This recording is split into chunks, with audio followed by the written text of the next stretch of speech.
wheels of time turn swiftly as progress in saving lives marches on. Join us on a journey through the history of CPR. Our story begins in 1740 as the Paris Academy of Sciences recommends mouth-to-mouth resuscitation for drowning victims.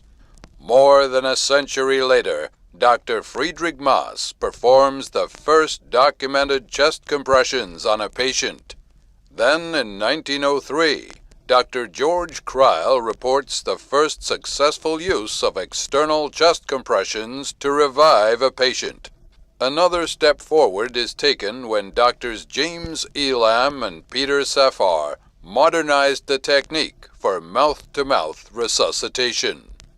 Just a few years later, work begins on the Resusci-Anne mannequin, developed by Asmund Layerdal, Dr. Safar, and Dr. Bjorn Lind.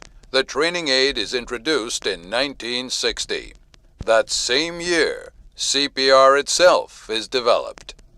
And CPR is formally endorsed by the American Heart Association in 1963. 3 years later, the first CPR guidelines are published by the National Academy of Sciences National Research Council. Then in 1972, the world's first mass CPR training program begins in Seattle, certifying more than 100,000 people in the first 2 years.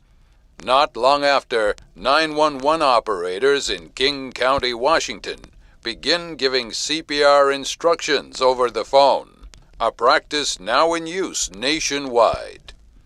And in 1983, the American Heart Association convenes a national conference to develop CPR guidelines for children and infants. The decade of the 1990s sees the start of programs to put automated external defibrillators in public places. And in 2005, the American Heart Association develops CPR Anytime for family and friends, allowing anyone to learn CPR in just 20 minutes. Then in 2008, the American Heart Association goes on to introduce hands-only CPR. Today, we stand on the threshold of new progress in CPR. Techniques will be further refined, more people will be trained, and more lives will be saved as the history of CPR marches on.